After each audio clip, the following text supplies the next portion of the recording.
The freezing mud coated Clara's hands as she clawed at the earth, her fingernails breaking against the thick roots of the prize-winning white roses.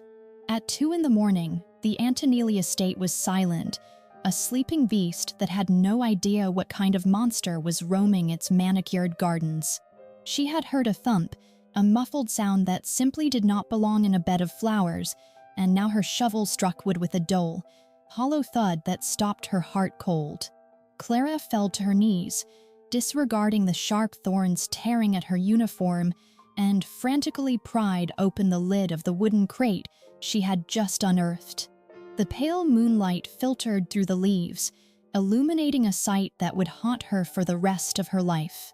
6-year-old Liam, the heir to the most feared criminal empire in New York, was curled inside the box like a discarded doll, his skin ghostly pale and his breathing dangerously shallow. He was not dead, but he had been heavily sedated and buried alive in his own backyard. Her medical instincts, buried under 18 months of grief and poverty, surged back to the surface with violent clarity as she stripped off her thin cardigan and wrapped it around the boy's freezing body. Her trembling fingers pressed against the side of his neck, searching for the rhythm of life that should have been strong and vibrant in a child his age.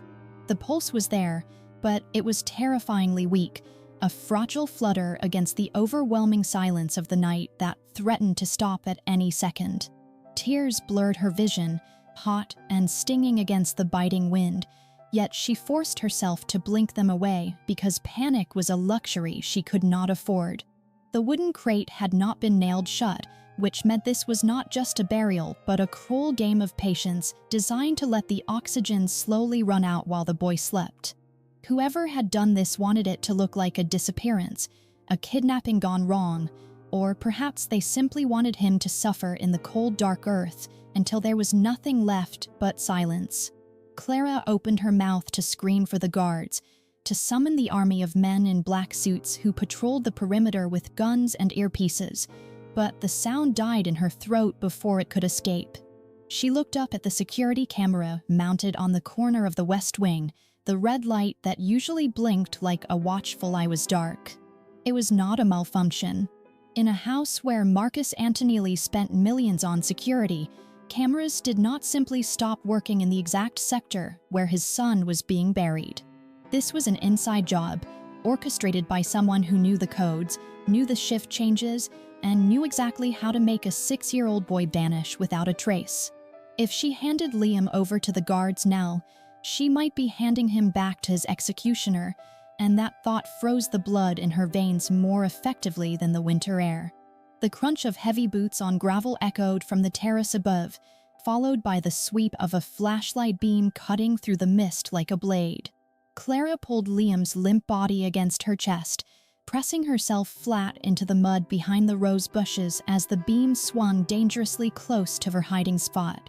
She was a maid, and nobody with a debt that could crush her, and if she were found here with the half-dead heir in a freshly dug grave, she would never live long enough to explain. The footsteps paused, lingering for a heart-stopping moment before turning back toward the main house, and Clara knew this was her only chance. She had to get him out of this fortress of lies. She had to get him to neutral ground where there were witnesses and doctors who were sworn to save lives rather than take them. With a grunt of exertion that tore at her malnourished muscles, Clara hoisted the unconscious 6-year-old into her arms, his dead weight nearly buckling her knees as she rose from the mud. She turned her back on the mansion that loomed like a tombstone against the night sky and began to run toward the old service gate at the far end of the estate. Her bare feet struck the frozen earth with punishing force, and hidden thorns snagged her ankles, drawing blood that she was too terrified to feel. Liam's head lolled against her shoulder, his shallow breath warming her freezing neck, a fragile reminder of the life she was fighting to keep burning. Her lungs burned as the cold air sliced through them, and every step was a battle against the exhaustion that had plagued her for months, but she forced her legs to move faster. She ran for the little boy who had hugged her when no one else would look at her, ran for the innocent soul who had been discarded like trash by the very people supposed to protect him. The service gate was locked, a rusted iron barrier that separated the manicured hell of the estate from the wild freedom of the public road. Clara did not have the key, and she did not have the time to pick the lock, so she laid Liam gently on the frost-covered grass and threw her weight against the metal. She kicked the rusted latch until her foot throbbed with agony, channeling every ounce of her frustration and rage into the blows until the metal finally groaned and gave way with a screech that sounded like a gunshot in the quiet night. She scooped Liam up again, ignoring the screaming protest of her arms, and burst onto the desolate country road. The asphalt was rough and biting against her bleeding soles, and the road stretched out into darkness in both directions, empty and unforgiving. Panic began to claw at her throat as she realized she could not carry him all the way to the city, and the bitter wind seemed to whisper that she had failed. Then, twin beams of light crested the hill in the distance, cutting through the despair like a lifeline thrown from heaven. A delivery truck was barreling down the road, its engine roaring, breaking the silence of the desolate night. Clara did not hesitate, did not think about her own safety, did not think about the possibility of being struck.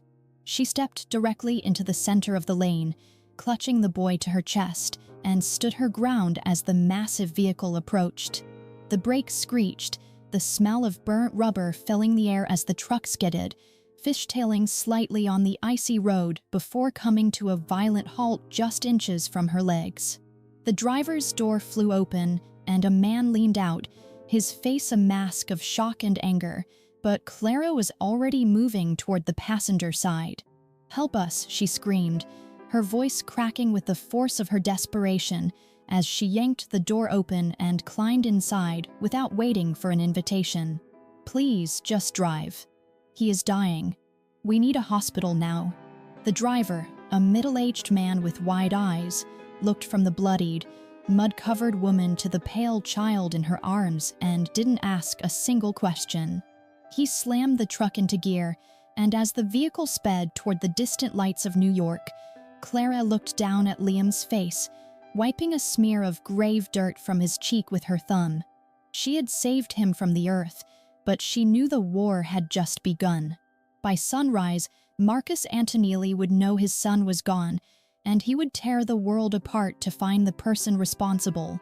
Clara closed her eyes and held the boy tighter, knowing that she had just made herself the most wanted woman in the city, but as Liam's chest rose and fell against hers, she knew she would do it all again. To understand how a woman like Clara Bennett ended up digging a grave in a Mafia lord's garden at 2 in the morning, one had to rewind the clock 18 months to the precise second her life shattered. It didn't happen with a whimper, but with the shrill, intrusive ring of a cell phone in a crowded medical school lecture hall.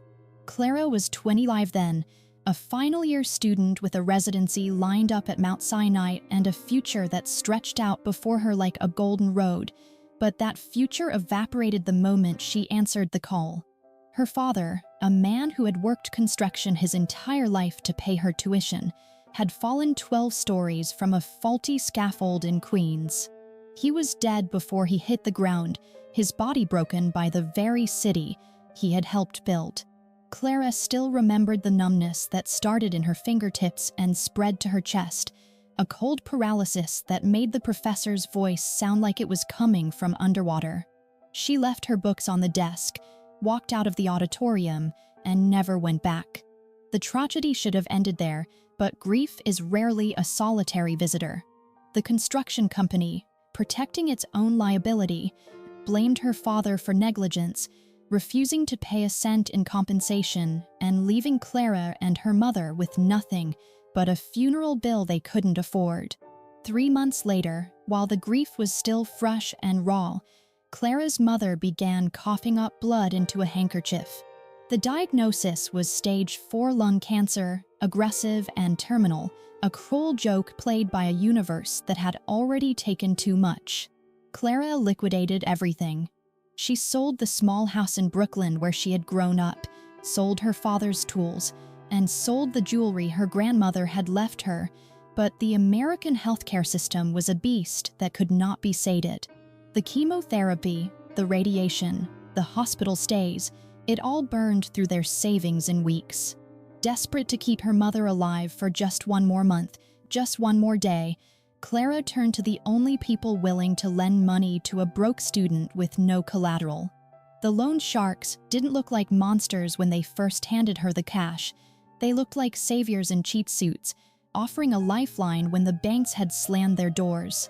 But the interest rates were criminal, compounding daily until the debt spiraled out of control like a cancer of its own. By the time her mother took her last breath in a sterile hospice room, holding Clara's hand and whispering an apology for leaving her alone, the debt had ballooned to $550,000. Clara was 26, an orphan, a dropout, and she owed $500,000 to men who broke kneecaps for sport. They took the apartment. They took the furniture. They took everything except for her father's rusted sedan and the clothes on her back. For 3 freezing winter months, Clara lived in that car, parking on side streets in Queens to avoid the police and the repo men. She learned the humiliating art of invisibility, washing her hair in the sinks of public libraries and eating bread that grocery stores threw out at closing time. The cold was a constant companion, seeping through the cracked windows and settling into her bones, but the fear was worse. Every time a car slowed down near her, her heart hammered against her ribs, terrifying images of the loan sharks coming to collect flashing through her mind. She worked 3 under-the-table jobs, waitressing, cleaning toilets, washing dishes, but every dollar she earned disappeared into the black hole of the interest payments. She was drowning, the water rising above her head, and the world simply walked past her, stepping over her misery as if she were nothing more than a stain on the sidewalk. Rock bottom came on a Tuesday when she collapsed from hunger outside a high-end staffing agency in Manhattan. She had been staring at the help-wanted posters in the window, fantasizing about a life where she could afford a hot meal, when the edges of her vision went black. When she woke up, she was still on the pavement. No one had called an ambulance. No one had stopped to help. People had simply walked around her body, annoyed that she was blocking the flow of foot traffic. It was in that moment of absolute degradation, lying on the cold concrete with the taste of bile in her mouth, that she saw it. A piece of heavy, cream-colored cardstock had fallen out of a trash can near her head, likely discarded by a candidate who didn't want the job. Clara's trembling fingers picked up the flyer, wiping away a smear of coffee grounds to read the embossed text. Private estate staffing. Urgent. Confidential client. Live-in housekeeper wanted. Room and board provided. Monthly salary, $8,000. Strict NDA required. She read it 3 times, convinced that hunger was making her hallucinate. $8,000 a month was 4 times the standard rate for housekeeping. It was enough to make a dent in the interest. It was enough to buy her time. But the words confidential client and strict NDA screamed danger. Legitimate families didn't pay that kind of money unless they were hiding something, unless the job required a blind eye and a deaf ear. She sat in the driver's seat of her freezing car that night, staring at the phone number on the card while the wind rattled the loose window seal. She knew she should be afraid. She knew that walking into a secretive, high-security estate was a risk that could end badly. But then her phone buzzed with a text message from an unknown number. "Time is running out, Clara. We know where you park." The threat sent a jolt of adrenaline through her veins that chased away the last of her hesitation. She had no choice.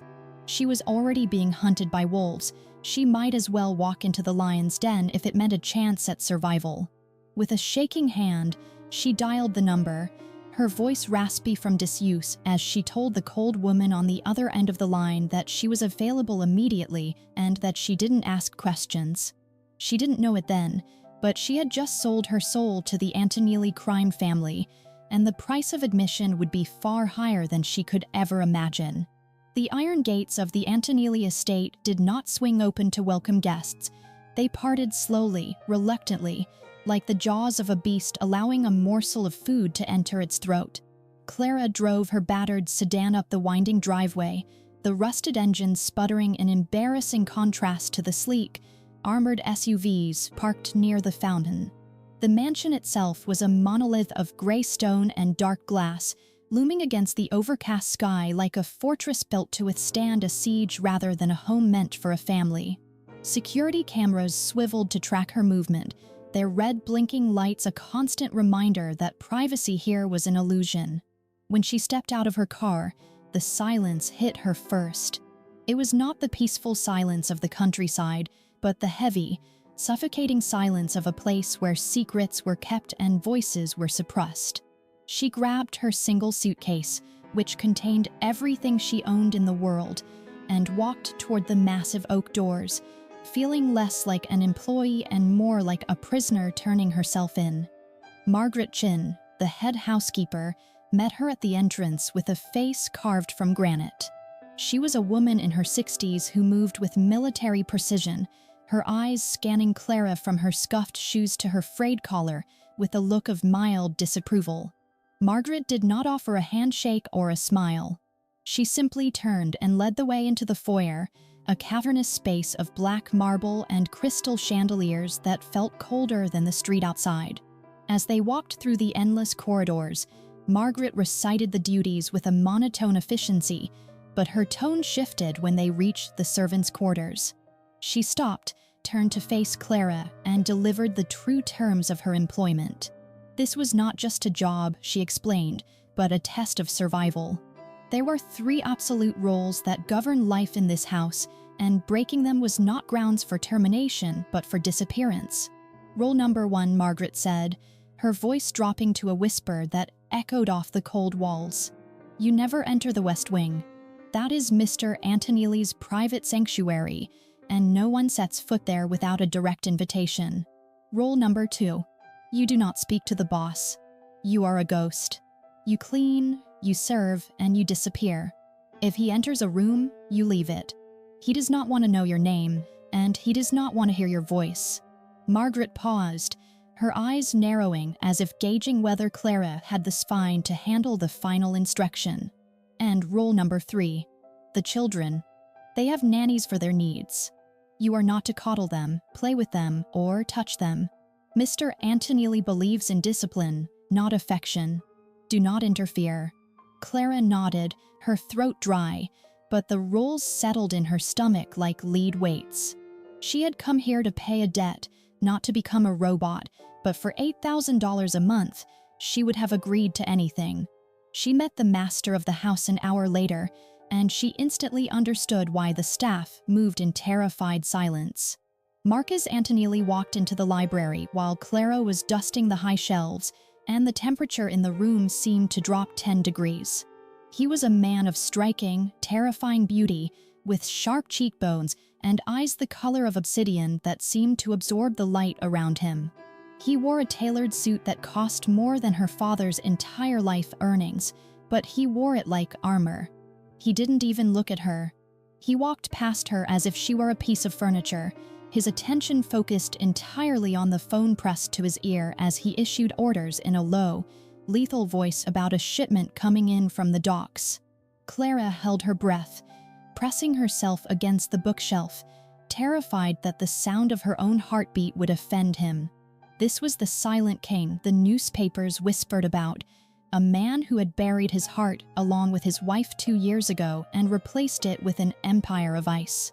But ice creates cracks, and Clara found the first fracture in the Anteneelli armor later that afternoon. She was cleaning the hallway near the grand ballroom when she heard a sound that violated the perfect silence of the mansion. It was a soft, jagged sobbing, the kind of sound a child makes when they are trying desperately to be quiet because they know no one is coming to help. Margaret's third rule echoed in her mind. Do not interfere. Clara gripped her duster, telling herself to walk away, to go back to her room and count the money she was earning for her freedom. But she couldn't. The memory of her own mother dying, the feeling of being alone in the dark, pulled at her legs like a physical force. She followed the sound into the ballroom, her eyes searching the shadows until she saw a pair of small, trembling feet sticking out from under the grand piano. Clara knelt on the polished floor and lifted the heavy velvet cover of the piano bench. 6-year-old Liam was curled into a tight ball, clutching a stuffed dinosaur that had lost one eye. He looked up at her with wide, terrified blue eyes, his face wet with tears and snot, his breathing hitching in panicked gasps. He flinched when he saw her, curling tighter as if expecting to be scolded or ignored. The rule was clear: do not touch the children. But Clara looked at this boy, this heir to a criminal kingdom who looked as broken and lonely as she felt, and the role shattered. She didn't think about Marcus. She didn't think about the debt. She slid under the piano, sitting on the floor beside him in the dust and the dark. "It is okay," she whispered, her voice soft and trembling. "I am hiding too. It is a big, scary house, isn't it?" Liam stopped crying, his hiccups slowing as he stared at her in shock. No one sat on the floor with him. No one spoke to him like he was a person instead of an obligation. Clara reached out slowly, telegraphing her movements, and wiped a tear from his cheek with her thumb. "My name is Clara, and I think that dinosaur needs a friend." Liam hesitated, his small chest heaving, before he slowly uncurled and pushed the toy toward her. In that moment, huddled under a piano in a mansion built on blood and fear, a bond was forged that would eventually save his life, even if it cost Clara everything she had left. Over the next 3 months, the Anteneelli mansion underwent a subtle, invisible transformation that only the children and the maid seemed to notice. Clara moved through the halls like a phantom, scrubbing marble floors until they gleamed and dusting porcelain vases that cost more than her medical school tuition. But her real work began when the sun went down and the staff retreated to their quarters. She became a guardian of the night, sneaking into the nursery when Liam whimpered in his sleep to chase away the monsters that his father was too busy to fight. The terrifying nightmares that used to wake the entire West Wing slowly faded, replaced by the soft hum of Clara's lullabies, the same ones her mother had sung to her in their cramped Brooklyn apartment. Liam, who had once flinched at his own shadow, began to wait for her by the kitchen door every morning, slipping his small hand into hers when he thought Margaret wasn't looking, a silent pact of trust that anchored Clara in a world that wanted to drown her. Sophia was a harder fortress to breach. The 10-year-old had not spoken a word since her mother's funeral, locking her voice away in a vault of grief that no therapist or expensive gift could open. She spent her days sitting in the window seat of the library, staring out at the gray expanse of the estate with eyes that looked too old for her face. Clara didn't try to force her to speak. Instead, she simply existed beside her. She would bring a tray of hot chocolate and sit on the floor nearby, reading aloud from the adventure novels she found on the shelves, filling the silence with stories of dragons and heroes. It took weeks, but eventually the ice cracked. One rainy afternoon, as Clara stumbled over a difficult French word in a storybook, a small, quiet giggle cut through the room. Clara looked up to see the ghost of a smile on Sophia's face, a fragile blooming flower in the middle of winter. It was a victory that felt bigger than paying off her debt, but it was a victory she had to keep hidden, for happiness in the Anteneelli house was a dangerous thing to display. But as the children began to thaw, a new chill settled over the estate in the form of Serena Whitfield. Marcus's fiancée was the definition of perfection, a woman who seemed to have stepped directly out of a fashion magazine and into the grim reality of the Mafia underworld. She was tall, blonde, and impeccably dressed, moving through the mansion with the grace of a queen claiming her kingdom. To Marcus, she was the ideal partner, a sophisticated woman who understood his world and promised to be the mother his children desperately needed. Clara, however, watched from the shadows of the servants' corridors, and she saw what the Silent King missed. She saw the way Serena's dazzling smile vanished the millisecond Marcus turned his back, replaced by a look of utter boredom and disdain as she wiped her cheek where Liam had kissed her. She saw the way Serena kicked the children's toys out of her path instead of picking them up, treating the traces of their childhood like garbage cluttering her stage. There were other things, small glitches in the perfect facade that made the hair on the back of Clara's neck stand up. One afternoon, while cleaning the hallway in the guest wing where Serena was staying, Clara noticed a contractor installing a heavy-duty electronic lock on Serena's bedroom door.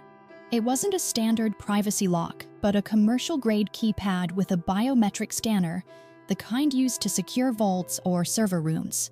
When Clara innocently asked the contractor about it, Serena appeared out of nowhere, her voice sweet but her eyes cold as ice. She claimed she had trouble sleeping and needed to feel secure in such a big house, but the explanation rang false. This was the most heavily guarded estate in New York. There were armed men at every gate. A woman who needed a bank vault door to sleep was hiding something far more dangerous than insomnia. The final warning came from the most honest soul in the house. Buster, the family's elderly golden retriever, had never met a human he didn't love, greeting even the sternest guards with a wagging tail. Yet, whenever Serena entered a room, the dog would retreat under the nearest table, a low, guttural growl vibrating in his chest. He refused to take treats from her hand and tracked her movements with wary, unblinking eyes. Animals knew what humans often ignored, and Buster smelled a predator. Clara watched this dance of deception with a growing sense of dread, realizing that Serena looked at Liam and Sophia not as children to be loved, but as obstacles to be removed. The fiancé was playing a long game, one that involved erasing the memory of the first wife and securing the Anteneelli fortune for herself, and Clara was the only witness to the slow, methodical sharpening of the knife. The vents in the Anteneelli mansion were more than just airways. They were the treacherous copper arteries of a house that whispered its secrets to anyone quiet enough to listen. Clara was on her knees in the second-floor hallway, polishing the intricate mahogany baseboards, when a sound drifted through the brass grille of the air register that made her freezing hand stop mid-motion. It was a voice coming from the guest suite, distorted by the metal ducts but unmistakable in its tone. It was Serena, but the voice did not belong to the poised French heiress who sipped tea with her pinky extended and spoke of her childhood in Provence. This voice was low, guttural, and vibrating with a harsh aggression that sounded like stones grinding together. Clara pressed her ear closer to the cold brass, her heart hammering against her ribs as the words sharpened into clarity. Yet, "Tine pene mayash," Serena hissed, the sharp consonants slicing through the air.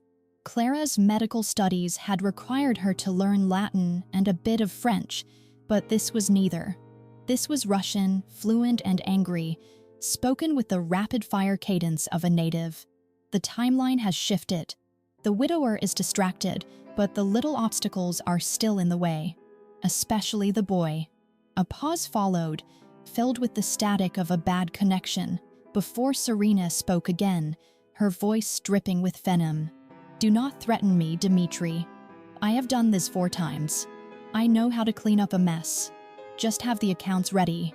Clara scrambled back from the vent as the sound of heels clicked on the floorboards above, indicating the conversation was over. She grabbed her bucket and rags, her mind reeling. Serena Whitfield, the supposed daughter of a Parisian diplomat, was taking orders from a Russian contact and speaking of cleaning up obstacles. The pieces of the puzzle were terrifying, but they fit together with a sickening logic that made Clara's blood run cold. That night, the atmosphere in the mansion grew heavy, the air pressure dropping as a storm began to brew over the Atlantic, a grim foreshadowing of the violence to come. Clara was in the nursery, tucking a restless Sophia into bed, when the little girl grabbed her wrist with a grip surprisingly strong for her thin arms. Sophia's eyes were wide, darting toward the dark corners of the room as if she expected something to materialize from the shadows. She had only recently started speaking again, her voice rusty and quiet, but what she whispered now sent a chill down Clara's spine that had nothing to do with the drafty windows. "The ghost was here again last night," Sophia breathed, pulling the duvet up to her chin. "She comes in when the house is quiet. She does not open the door. She just appears." Clara sat on the edge of the bed, stroking the girl's hair to soothe her, assuming it was a nightmare born of trauma. "It was just a dream, sweetie," she whispered. "There are no ghosts here. I checked under the bed myself." But Sophia shook her head vehemently, tears welling in her eyes. "No, it is her. The lady. She thinks I am asleep, but I watch through my eyelashes. She stands right there." Sophia pointed a trembling finger at the foot of the bed. "She just stares at me. She looks at me like I am a broken doll she wants to throw away. And sometimes she holds a pillow. She holds it for a long time before she puts it down." The image of Serena, the lady with the perfect smile, standing over a sleeping child with a pillow in her hands, paralyzed Clara with horror. This wasn't a ghost story. It was a rehearsal. Clara stayed in the room until Sophia finally drifted into a fitful sleep, but she did not leave the wing. Instead, she sat in the hallway chair, keeping a vigil in the dark, her mind racing through the implications of what she had learned. Serena was a fraud, a chameleon who had infiltrated Marcus's life with a fake identity and a deadly agenda. She wasn't here to be a mother. She was here to liquidate the heirs. The Russian phone call, the biometric locks, the dog's aggression, and now the late-night stalking sessions, it all pointed to a predator circling its prey, waiting for the perfect moment to strike. Clara realized with a sinking heart that she was the only line of defense standing between these children and a professional killer.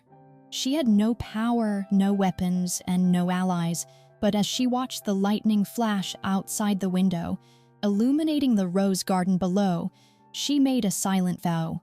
The Black Widow would have to go through her first. The storm that descended on Long Island that night was a violent, thrashing beast that rattled the heavy window panes of the Anteneelli estate, providing the perfect cover for a crime that required absolute darkness. In the gleaming stainless steel kitchen, Serena Whitfield moved with the precision of a surgeon, her movements calm and methodical despite the thunder shaking the floorboards beneath her feet. She opened a small, unmarked vial and tipped a fine white powder into a mug of steaming milk, stirring it until the sedative dissolved completely into the innocent liquid. This was not a hasty decision, but the culmination of weeks of planning, a necessary step to secure the future she felt she deserved.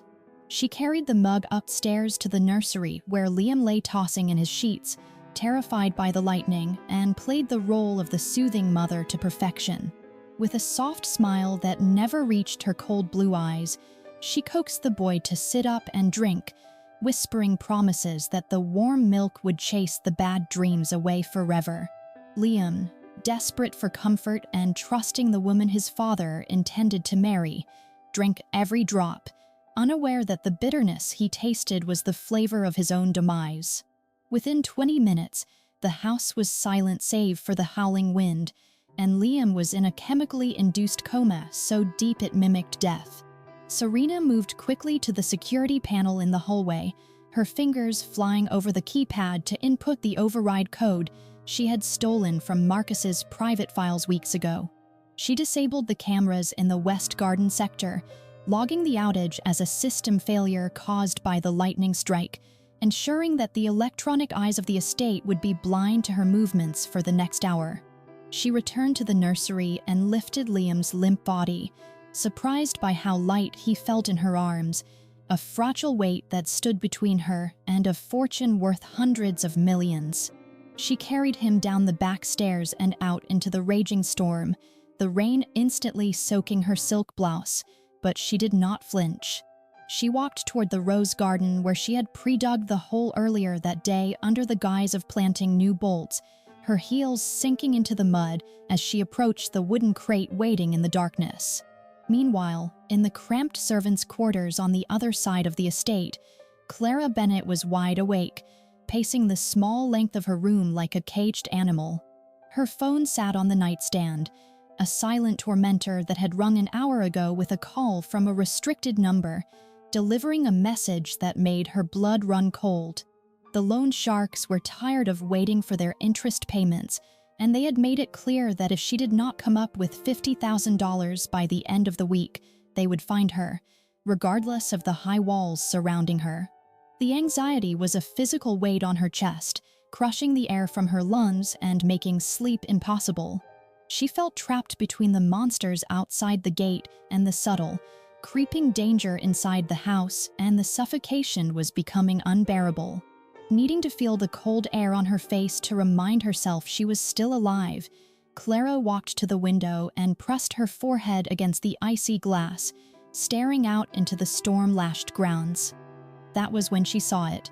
A dark shape was moving in the rose garden, a shadow darker than the night itself, struggling with something heavy near the prize-winning white roses.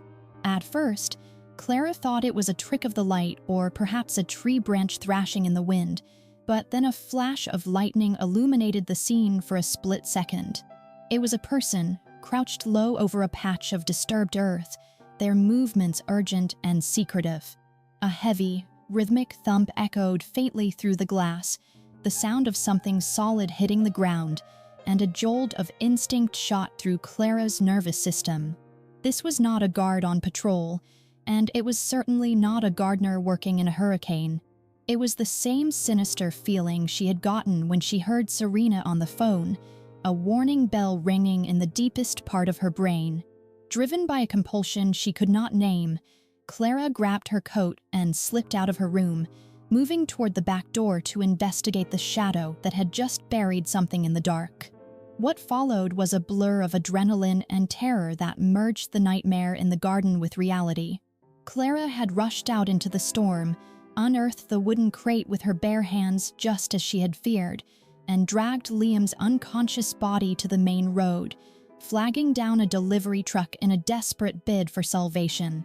But now, the roar of the truck's engine was replaced by the terrifying stillness of the hospital waiting room. The fluorescent lights hummed with a sterile, maddening consistency that grated against Clara's frayed nerves.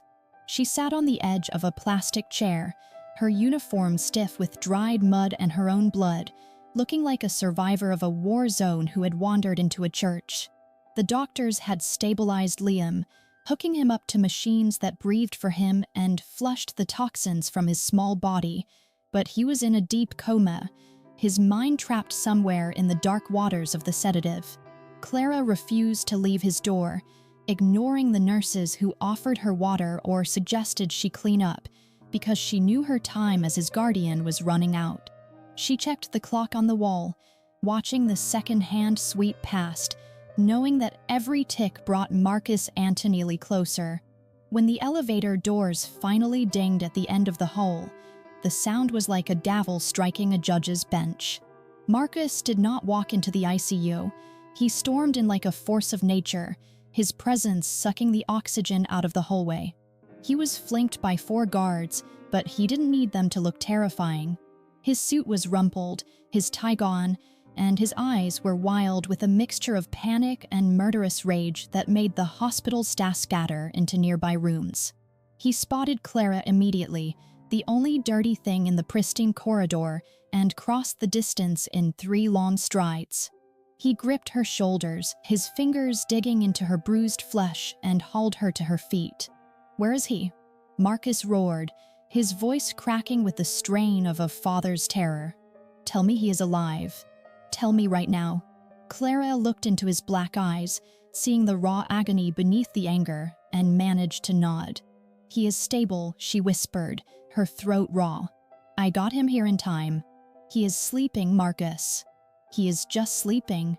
Before Marcus could ask how she had found him or why she was covered in graveyard dirt, the elevator doors opened again, and Serena Whitfield stumbled out. She was a vision of chaotic grief, her hair wet from the storm, her silk blouse tear-stained, playing the role of the devastated stepmother with Oscar-worthy conviction.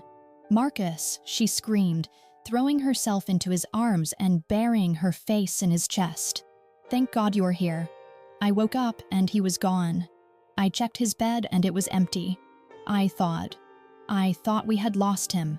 She sobbed uncontrollably, her body shaking against his, while Marcus held her tight, his gaze softening for a fraction of a second. Then Serena pulled back, wiping her eyes, and let her gaze fall on Clara. The transformation was instantaneous. The sorrow evaporated, replaced by a cold, accusatory finger pointing straight at Clara's heart. It was her, Serena hissed, her voice trembling with manufactured realization. Look at her, Marcus. Look at the mud on her clothes. She knew exactly where he was because she put him there. Clara stepped back, shaking her head violently. No, she pleaded, looking at Marcus. I dug him up. I saved him. I saw someone in the garden and… Serena cut her off, her voice rising to a shriek that drew the attention of the nurse's station. She is lying. Do not listen to her. Do not let her play the hero. Serena turned to Marcus, grabbing his lapels, her eyes wide with urgency. Did you know she is in debt? Did you know your innocent little maid owes $550,000 to the Silvano brothers? She is desperate, Marcus. She kidnapped Liam to get a ransom. She buried him to squeeze money out of you, and when the storm got too bad, she panicked and brought him here to look like a savior. The air in the hallway froze. Marcus slowly turned his head to look at Clara, the warmth draining from his face until he looked like a statue carved from ice. The name Silvano hung in the air like a curse. They were rival loan sharks, brutal men who Marcus despised. Is it true, he asked, his voice dangerously quiet. Do you owe $500,000? Clara opened her mouth to deny the kidnapping, to explain that the debt was her father's, but she couldn't deny the money. Yes, she whispered, tears spilling down her dirty cheeks. But I would never hurt Liam. I love him. Please, Marcus, you have to believe me. But the truth of the debt was the nail in her coffin. In Marcus's world, desperate people did desperate things, and money was the motive for every betrayal he had ever suffered. Marcus released Serena and stepped toward Clara, the look of betrayal in his eyes far worse than his anger. He had trusted her with his children. He had let her into his home. And now, thanks to Serena's perfect lie, he saw her as a monster who had bartered his son's life for cash. He didn't yell. He didn't strike her. He simply looked at Victor, his head of security, and gave a single, chilling nod. Take her, Marcus commanded, turning his back on her to walk into Liam's room. Not to the police. The police cannot handle what she deserves. Take her to the basement. Victor moved forward, his face grim, and handcuffed Clara's wrists behind her back. As she was dragged away, screaming her innocence to a man who was no longer listening, Clara caught a glimpse of Serena standing behind Marcus. The grieving stepmother was gone, and for just a second, a small, triumphant smile curled the corners of the Black Widow's lips. The basement of the Anteneelli mansion was not a storage space for old furniture or holiday decorations. It was a holding cell designed to break the human spirit long before a fist ever made contact with flesh. Clara sat on a rusted metal chair in the center of the damp, windowless room, her hands cuffed tightly behind her back, the cold steel biting into wrists that were already raw from the struggle at the hospital. The air smelled of mildew and old, dried blood, a metallic tang that coated the back of her throat and made it difficult to swallow. She had been sitting in the dark for what felt like hours, listening to the dripping of a leaky pipe in the corner, her mind replaying the look of hatred on Marcus's face over and over again. He had looked at her as if she were a disease, a parasitic thing that had fed on his family's vulnerability, and that betrayal hurt more than the bruising on her ribs or the exhaustion weighing down her bones. She had saved his son's life, yet she was waiting to die in his dungeon because a sociopath with a perfect manicure had told a lie that confirmed his worst fears about the poor and the desperate. The heavy steel door groaned open, spilling a slice of yellow hallway light across the concrete floor, and Viktor Petrov stepped inside. Marcus's right-hand man did not look like a thug. He looked like a weary university professor who had seen too much of the world's ugliness, wearing a gray suit that fit his broad frame perfectly. He closed the door behind him with a soft click, plunging them back into the semi-darkness, and pulled a wooden chair to sit directly across from her. He did not yell, and he did not produce a weapon, but the calm, analytical way he studied her face was far more terrifying than any threat. Victor was the man who cleaned up the family's messes, the man who made problems disappear without a trace, and Clara knew that in his eyes. She was just another loose end that needed to be tied off. "The boss wants this done quickly," Victor said, his voice a low rumble that echoed off the stone walls. "He feels betrayed, Clara. He let you near his children. He let you sit at his table. And you repaid him by burying his heir in a box to pay off a gambling debt." He leaned forward, resting his elbows on his knees, his eyes searching hers for a flicker of guilt. "The Salvano brothers are not patient men. I understand the pressure. But kidnapping a child? That is a line even the lowest street rat usually hesitates to cross." Clara shook her head violently, the movement sending a spike of pain through her neck. "I didn't do it," she rasped, her voice hoarse from crying. "I dug him up. I found the fresh earth. Why would I take him to the hospital if I wanted money? I would have called you. I would have made demands." Victor sighed, a sound of disappointment, as if he had heard this script 1,000 times before. "You took him to the hospital because the storm got too bad and you panicked. You realized the boy was dying and you lost your nerve. That is the story Serena told, and it fits the facts. You have the debt. You have the access. You have the motive." He reached into his pocket and pulled out a pack of cigarettes, tapping one out but not lighting it, just rolling it between his fingers. "I am going to ask you one time, Clara. Where did you get the sedative? If you tell me the truth, I can make the end painless. If you lie to me, I cannot promise the same mercy." "It wasn't me," Clara screamed, desperation giving her a surge of adrenaline that cut through her fear. "It was her, Serena. She isn't who you think she is. She speaks Russian, Victor. I heard her in the vents. She was talking to a man named Dmitri. She said the timeline had shifted. She said she had done this 4 times before." Victor froze, the cigarette snapping in half between his fingers. The silence that followed was heavy and suffocating. He stared at her, his expression unreadable, but the boredom was gone from his eyes, replaced by a sharp, predatory focus. "Russian," he repeated slowly, tasting the word as if it were poison. "You heard Serena Whitfield, the daughter of a French diplomat, speaking Russian?" "Yes," Clara insisted, leaning forward as much as the cuffs would allow. "Fluent, angry Russian. And Sophia sees her at night. She calls her the ghost. She stands over their beds with a pillow, Victor. She is hunting them. Please, you have to believe me. Check her background again. Check deeper." Victor stood up slowly, pacing the small room, his mind racing back 5 years to the initial background check he had run on Serena when she first started dating Marcus. The documents had been flawless: birth certificates from Provence, university records from the Sorbonne, but there had been one small anomaly. A gap of 6 months where her paper trail in France had vanished, which she had explained away as a spiritual retreat in Bali. But at the time, Victor had noted a strange similarity between her passport photo and a grainy image from an Interpol notice for a woman wanted in connection with a poisoning in St. Petersburg.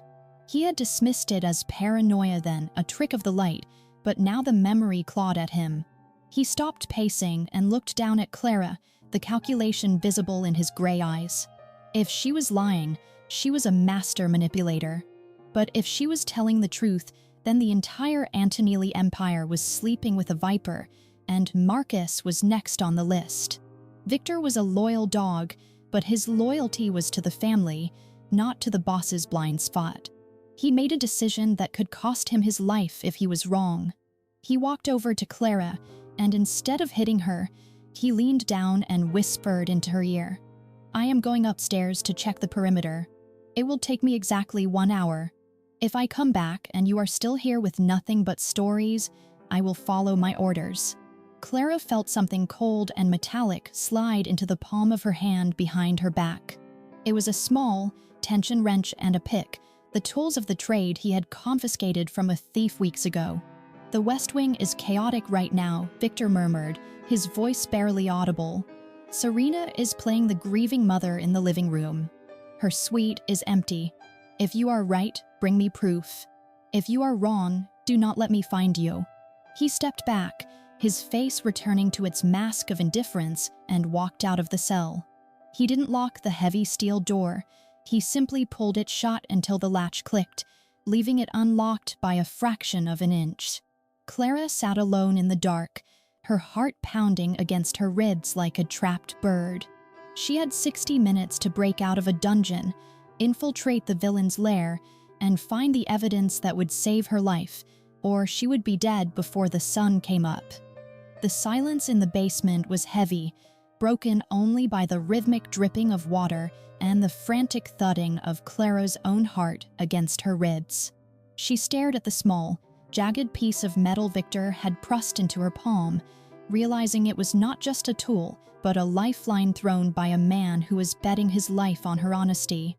Her hands trembled violently as she reached behind her back, her fingers clumsy and numb, manipulating the lockpick into the keyhole of the handcuffs with blind desperation. It took 3 agonizing minutes of twisting and scraping before the mechanism finally clicked, releasing the steel cuffs and allowing the blood to rush back into her screaming muscles. Clara did not waste a second rubbing her wrists. She scrambled to the heavy steel door, pushed it open the fraction of an inch Victor had left it, and slipped into the corridor like a shadow. The hallway was empty, the guards likely pulled away by Victor's perimeter check, leaving the path to the West Wing terrifyingly open. She moved through the mansion on bare, bruised feet, wincing as she climbed the grand staircase, every creak of the wood sounding like a gunshot in the quiet house.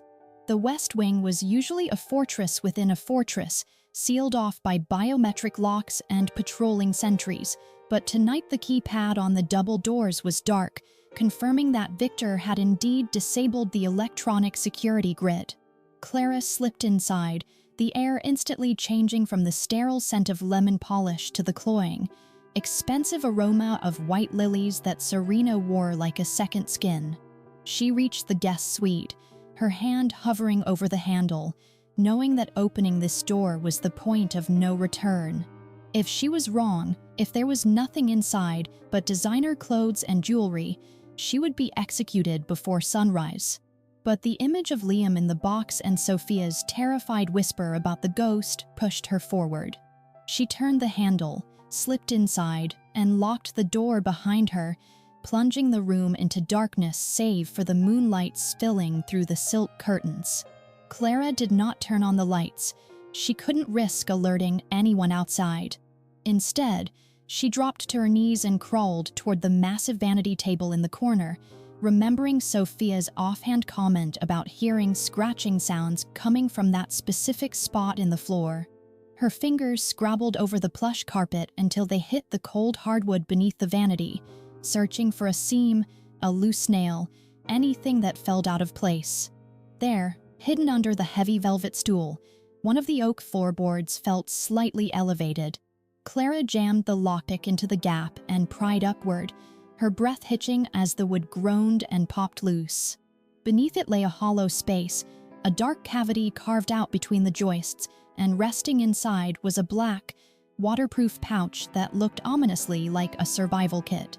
With shaking hands, Clara unzipped the pouch and dumped its contents onto the carpet, illuminated by a thin beam of moonlight. What she saw made the bile rise in her throat. There were 5 passports, each featuring Serena's face, but with different names and nationalities: Natasha Volkov, Elena Petrova, Katia Volkov. But beneath the passports was not a scrapbook of memories, but a meticulous financial archive of death. Certified death certificates attached to life insurance payout letters from major European firms. Millions had been transferred after tragic accidents. She found a laminated clipping stapled to a claim form: Brazilian mining tycoon poisoned. Another read, Italian banker falls from yacht. This was not just fraud, this was a business. Serena didn't keep these as souvenirs, she kept them as proof of her assets. She married them, insured them, killed them, and cashed out. Clara grabbed her phone, which Victor had silently slid across the interrogation table along with the lockpick, and began snapping photos of every document, her hands shaking so badly the first few were blurry. She needed clear shots. She needed proof that Marcus could not deny. She arranged the passports in a row, capturing the different names next to the same face, and then photographed the obituaries, ensuring the dates and causes of death were legible. She was just focusing the camera on a bank transfer document showing millions of dollars moved to a Cayman Islands account when a sound from the driveway froze her blood. It was not the slow crunch of arrival, but the aggressive roar of an engine revving to life, followed by the screech of tires peeling out onto the asphalt.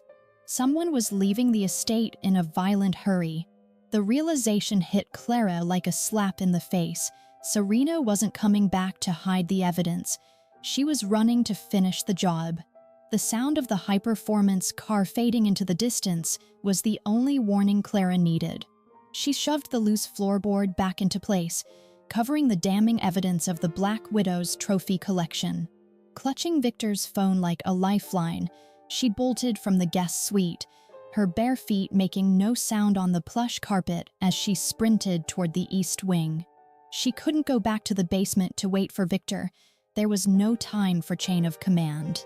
She needed Marcus to see the truth before Serena could spin another web of lies, even if it meant walking directly into the line of fire. She burst into the master study without knocking, her chest heaving, her breath coming in ragged, terrified gasps, looking every bit the desperate fugitive she had been accused of being. Marcus Anteneelli was standing behind his massive oak desk, a glass of amber whiskey in one hand and a black semi-automatic pistol rusting on the leather blotter. He looked up as the door flew open, his eyes narrowing into slits of lethal coldness when he saw her. He didn't look surprised, he looked resigned, as if he had been expecting her to try something desperate. "You are making this difficult, Clara," he said, his voice devoid of any emotion, a flat, dead tone that was more terrifying than a shout. "Victor was supposed to keep you downstairs. Did you kill him too? Is that how you repay my mercy?" He picked up the gun, his movements slow and deliberate, leveling the barrel at her chest. "Give me one reason why I shouldn't end this right now." "Because you're sleeping with a murderer." Clara screamed, the fear in her throat replaced by a burning, righteous anger. She didn't back down from the gun. Instead, she took a dangerous step forward and threw the phone onto the desk, the device sliding across the polished wood until it hit his whiskey glass with a sharp clink. "Look at it, Marcus. Look at the woman you are about to marry. Her name isn't Serena. It's Natasha. It's Elena. It's Katia. She collects dead husbands like trophies." Marcus stared at the phone, his finger hovering over the trigger, conflict warring behind his eyes. He wanted to pull the trigger, to silence the woman he believed had hurt his son, but the desperation in her voice, the raw, unpolished truth of her panic, made him hesitate. Slowly, keeping the gun trained on her center mass, he picked up the phone with his left hand. The screen was still glowing with the last photo Clara had taken, the passport of Natasha Volkov next to a newspaper clipping about a poisoned Brazilian tycoon. Marcus frowned, the lines on his forehead deepening as he swiped to the next image. Elena Petrova, widow of a French vineyard owner who died in a fire. Swipe. Katia Volkov, sole beneficiary of an Italian banker who fell from a yacht. Swipe. A bank transfer of $12 million to an offshore account in the Caymans, dated 2 days after the banker's funeral. The color drained from Marcus's face, leaving him gray and ashen, the gun in his hand lowering inch by inch until the barrel pointed helplessly at the floor. "She kept them," Clara whispered, her voice trembling now that the adrenaline was fading. "She has a kit under the floorboards in her room. Passports, clippings, everything. She kills them, Marcus. She marries them, kills them, and takes the money. That's why she buried Liam. He was just an obstacle to the inheritance." Marcus dropped the phone, the device hitting the desk with a heavy thud, and braced his hands against the wood as if his legs could no longer support his weight. A guttural sound clawed its way out of his throat, a low, animalistic growl of denial and horror. "Victoria," he choked out, the name of his first wife sounding like a prayer and a curse all at once. Her car, the brakes failed on the mountain road. The police said it was an accident. But Serena, she was at the charity gala the week before. She introduced herself to us. The realization hit him like a physical blow, shattering the icy composure he had worn for 2 years. He had invited the monster into his home. He had let the woman who likely murdered his wife sleep in his bed, hold his children, and comfort him in his grief. The silent king broke. He swept the whiskey glass off the desk with a roar of pure, unadulterated rage, the crystal shattering against the wall in an explosion of amber and glass. He gripped his hair, his chest heaving with sobbing breaths that tore through the silence of the room. "I let her in," he screamed, his voice raw with self-loathing. "I let her touch them." He grabbed the gun again, but this time the barrel wasn't pointed at Clara. His knuckles were white with the intent to kill, but not her. He looked at Clara, his black eyes swimming with tears, and for the first time, she saw the man beneath the monster, a father who had failed to protect his pack and was ready to burn the world down to fix it. "She's at the hospital," Marcus said, his voice suddenly deadly calm, a terrifying contrast to his outburst moments before. "She left 2 minutes ago. She said she wanted to sit vigil by Liam's bedside, but she took the Porsche. She is running, Clara." The blood drained from Clara's face as the implication landed. Serena knew the jig was up. She knew Clara had escaped or would eventually talk. She wasn't going to the hospital to pray.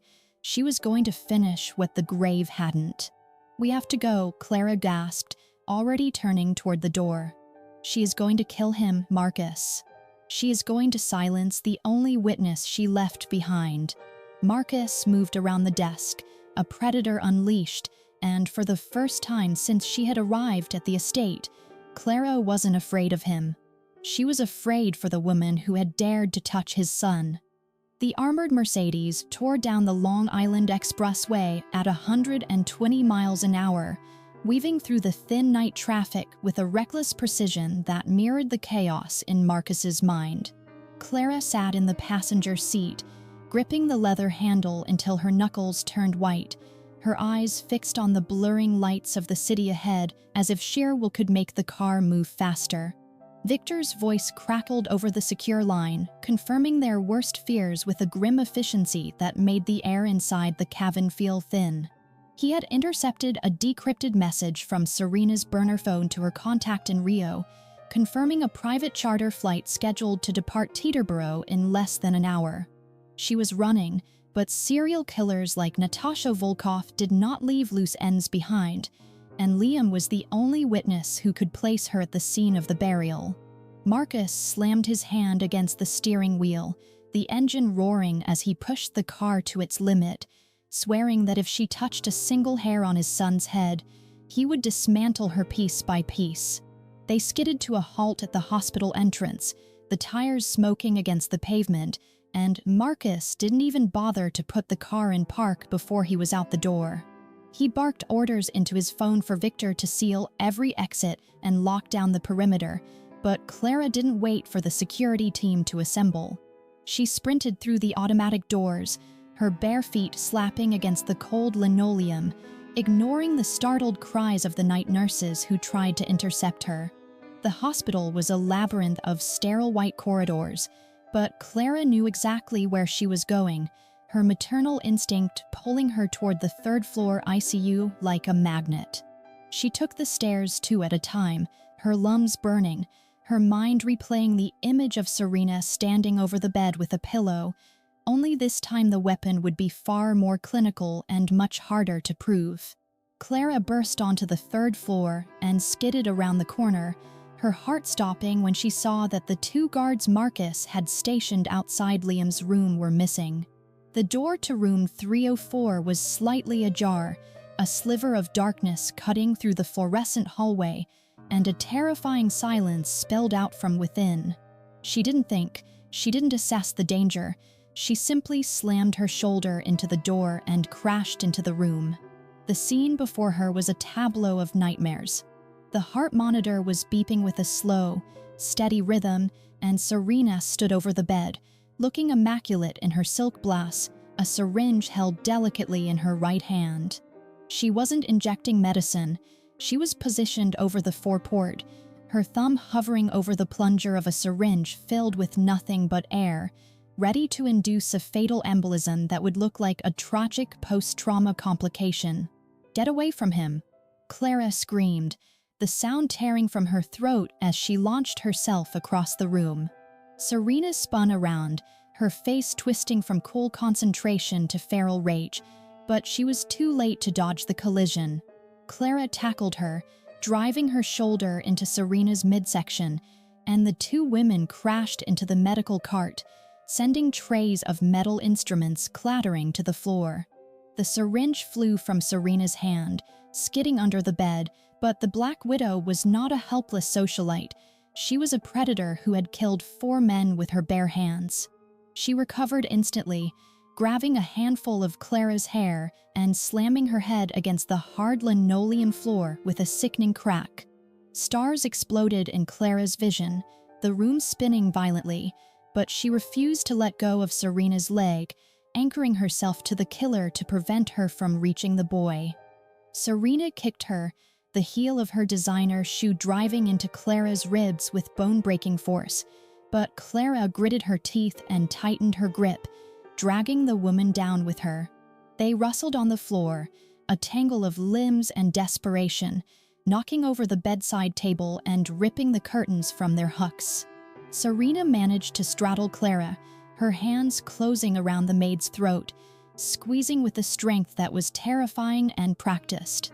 "You should have stayed in the basement," Serena hissed, her eyes wide and black with murder, her thumbs digging into Clara's windpipe to crush the life out of her. Clara clawed at Serena's face, her vision tunneling into darkness, her lungs burning for air, but she could see Liam sleeping just a few feet away, oblivious to the battle being waged for his life. She would not die. She would not let him die. Suddenly, the pressure on her throat vanished as Serena was yanked backward by an invisible force, flying across the room as if she weighed nothing. Marcus stood in the center of the chaos, his chest heaving, his face a mask of absolute, frozen violence. He didn't scream. He didn't rage. He simply raised his gun and pressed the cold steel barrel directly against the center of Serena's forehead. The room went deathly silent, the only sound the frantic beeping of the heart monitor that had picked up the rise in Liam's pulse.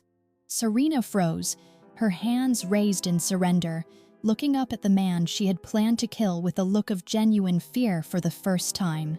She opened her mouth to speak, to spin another lie, to beg, but the look in Marcus's eyes stopped the words in her throat. This was not her husband.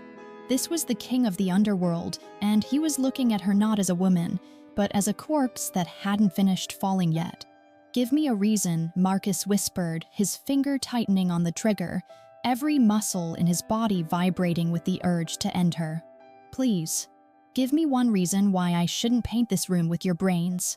Serena stared at him, trembling, stripped of her masks and her lies, revealed as the small, pathetic monster she truly was.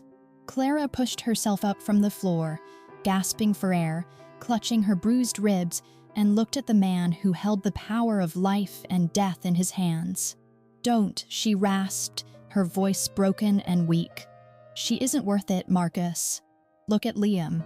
He needs his father, not a murderer." Marcus didn't move for a long, agonizing second, the war between justice and vengeance raging behind his eyes. Then, slowly, he lowered the gun, though the lethal promise remained. Victor burst into the room with 4 security guards, and at a nod from Marcus, they seized Serena, dragging the screaming woman out of the room to face a fate far worse than a quick bullet. The gavel struck the mahogany block with a sound like a final gunshot, echoing through the packed federal courtroom and sealing the fate of the woman who had called herself Serena Whitfield. Natasha Volkov stood in her orange jumpsuit, stripped of her designer silks and her false identities, listening with a face carved from stone as the judge pronounced a sentence of life without the possibility of parole. She did not look at Marcus Anteneelli, who sat in the front row with a grim, hollow satisfaction, nor did she look at Clara, who held his hand tight enough to turn her knuckles white. As the bailiffs led the Black Widow away, shackled and defeated, the air in the room seemed to lighten, the suffocating weight of 3 months of investigation and testimony finally lifting. The nightmare was over, the monster was caged, and for the first time since the storm, the Anteneelli family could breathe without the fear of a knife waiting in the dark. A week later, Marcus summoned Clara to his private study, the same room where he had once threatened her with a gun and accused her of betrayal. The broken glass had been swept away, and the air smelled of old books and fresh coffee rather than whiskey and rage. He stood by the window, watching his children play on the lawn below, before turning to slide a heavy envelope across the polished oak desk toward her. Inside was a check for $10 million, a sum that could buy her the world, erase every memory of her poverty, and ensure she never had to scrub a floor again. "The debt is paid," Clara, Marcus said, his voice low and devoid of its usual command. "The Salvano brothers are gone, handled permanently. This is for you. It is enough to go anywhere, do anything. You saved my son. You saved my soul. I cannot ask you to stay and clean up the mess of a broken man." Clara looked at the check, the zeros swimming before her eyes, representing a freedom she had prayed for during those freezing nights in her car. Yet, as she looked out the window at Liam chasing a golden retriever and Sophia laughing in the sunlight, the money felt like cold, dead paper. She picked it up, met Marcus's eyes with a steady, fierce gaze, and slowly tore it in half. "I didn't dig him up for money, Marcus," she said, letting the pieces fall onto the desk like confetti. "I didn't fight her in the hospital for a paycheck. I did it because they are my family, even if I don't share their blood. You can't buy what I feel for them, and you can't pay me to leave." Marcus stared at her, the mask of the Mafia boss slipping away completely to reveal the man beneath, vulnerable, awestruck, and deeply in love.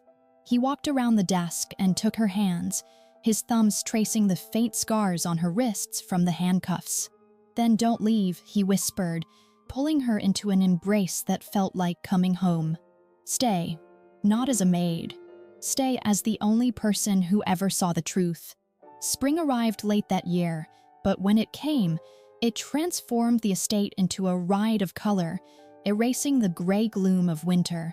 In the corner of the west garden, where a muddy hole had once threatened to swallow a 6-year-old boy, a magnificent bed of white roses was now in full bloom. Marcus and Clara stood there together, watching Liam and Sophia weave flower crowns on the grass, their laughter ringing clear and true in the afternoon air. The terror of that night was gone, buried under layers of new soil and new memories, replaced by a resilience that only those who have walked through fire can understand. Marcus wrapped his arm around Clara's waist, pulling her close, and as she leaned her head against his shoulder, she realized that the flyer she had found in the trash all those months ago hadn't just given her a job, it had given her a life worth fighting for. Clara's journey from an invisible maid to the matriarch of a powerful empire reminds us that true family isn't defined by DNA, but by who is willing to bleed for you when the storm hits. It teaches us that even when the world strips you of everything, your parents, your home, your dignity, you still have the power to choose courage over fear. Clara could have walked away, she could have saved herself, but she chose to dig in the dirt for someone else, and in saving Liam, she saved herself. Thank you for listening to this story on Sunni romance.